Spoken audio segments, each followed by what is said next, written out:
Netcasts you love. From people you trust. This is Twit. Now, let me show you my new baby. If you watched Mac Break Weekly earlier today, you saw me fondling the Mac Pro, and I owe a real debt of gratitude to a guy named Ed Ingber. He is a ham and a watcher, a viewer. He owns a brick. He bought this Mac Pro. I think they went on sale December 19th. But if you didn't get up at midnight and order it, you still don't have it.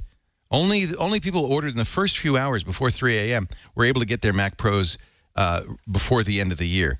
The rest of us, and that included me, had to wait. Now, Ed bought his, he says, at 1 a.m., and decided he didn't want it. He thought, as great as the Mac Pro looks to be, it's very expensive. I just need an iMac. So he sent me an email, said, would you like to take my Mac Pro, buy it for me at cost? And I said, yes. So that's how we have one so early. A lot of you are still waiting for your Mac Pro. We all saw the Apple reveal. In fact, who could forget Phil Schiller, the director of marketing at Apple, showing off this amazing extruded aluminum cylinder back at the Worldwide Developers Conference in June and saying, can't innovate my ass. Well, it is innovative. In fact, this is a very interesting design. At first, and I have to say I was one of many people who kind of poo-pooed it, saying, oh, they're just showing off. But I got to tell you, they're not. This design is actually very practical. Now, this is a very dense, thick, extruded aluminum. So, of course, this conducts. And then there's only one fan, and it's a big fan in the bottom that blows air up through a hollow core, a thermal core in the middle, and then out the top. So the key on the new Mac Pro is that you have to keep the bottom clear and the top clear. Now, I've exercised this thing like crazy. I've made it do the hardest work I've made any computer do, and it never even broke a sweat. It literally did not get hot. It's also dead silent. So quiet that when I first hooked up an external drive, I said, what is that whining sound? Is my Mac Pro...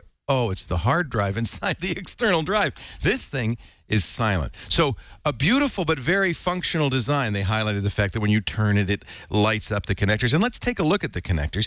You'll see 4 USB 3 connectors.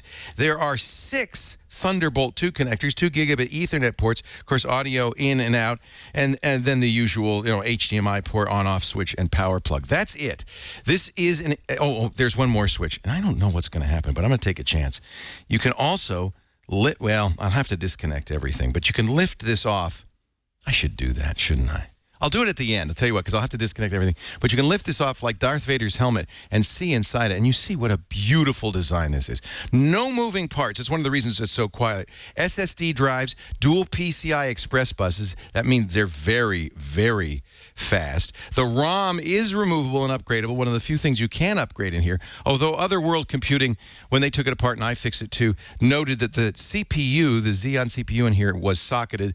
So in theory, you can upgrade the CPU at some point down the road. You can also, in theory, upgrade the dual video cards in here. Now, the starting configuration is a whopping $3,000. And by the way, that doesn't include mouse, monitor, keyboard, just the cylinder, a plug, and 2 black Apple stickers. $3,000.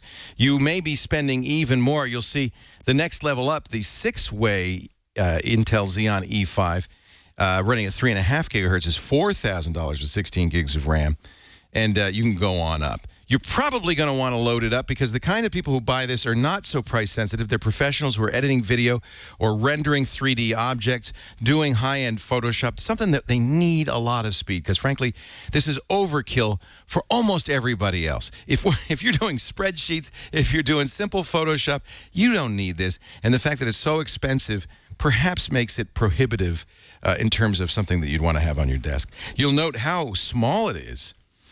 You really don't get a sense of it until you're in person. In fact, it's easy to lift. Oh, I shouldn't have flipped that switch. Well, as long as we've done that and rebooted the machine, let's unplug it and I can show you what's inside here. I flipped this unlock switch inadvertently, and so now I can just lift this off, and you can see, here's the fan, here's the thermal core going through. The CPU is underneath in here. It's got dual GPUs. There's one. There's the other on top of that. I believe that's the hard drive. This is the RAM on standard sticks there. and the connectors. The reason there's so many connectors, well, there's really very little you can upgrade in here. You're absolutely going to want to get, for instance, an external Thunderbolt 2 drive. You're going to want to get a 4K monitor. It's fast enough to support that. But here's the problem. If you buy it right now, there are very few good Thunderbolt 2 choices. In fact, as far as I can tell, there's one or two. Almost all of them are coming soon. You don't want to get a Thunderbolt 1 drive. This is, for instance, a Buffalo drive with a Thunderbolt interface, but it's not very fast. It's a slow drive inside. And really, this is basically a USB 3 device that they've added a Thunderbolt interface to. It's in all likelihood, to keep up with the speed on this, you're going to want to get Thunderbolt 2 SSD drives. Those are going to cost you more than the computer itself. Furthermore, if you really want to take advantage of the 4K display, there's only one in the Apple Store right now. That's the Sharp for $3,500. There's an Asus out there as well that supports the faster refresh rates you want. That's also $3,000. The inexpensive 4K displays we're seeing from companies like Lenovo at CES are only 30 hertz refresh rate, and I do not recommend them. So $3,000 to start for the Mac Pro, another $3,000 for a single 30-inch monitor, and you're probably going to want a RAID enclosure with SSD or very fast hard drives on the Thunderbolt 2. That's going to set you back at least $1,500. Suddenly you realize this is a $10,000 computer. And most people don't need it, but if you're one of the people who does, it is a wonderful thing. I have to say, I don't need it, but I brought it home, I fired it up, started playing with it, and I fell in love immediately. This is a computer with personality. Apple is the best at making computers that just make you kind of love them. I love the design. I was a little skeptical at first.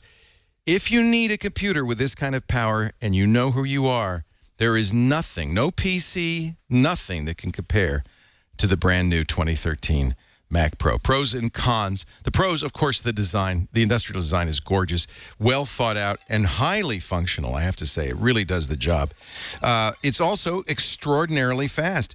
When I did the benchmarks on the SSD, I saw speeds that I'd never seen before. It reads, according to the Black Magic Disk benchmark, it reads these internal SSDs at very close to a gigabyte per second.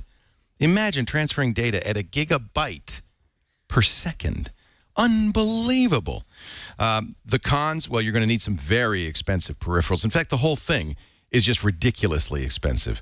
However, I've got to say, if you're the person who needs this kind of speed, or you've got enough money and you really have an appreciation for design, there's no question in my mind this is a buy. I like this better than I thought. This is the Mac Pro 2013. Apple's just knocked this one out of the park.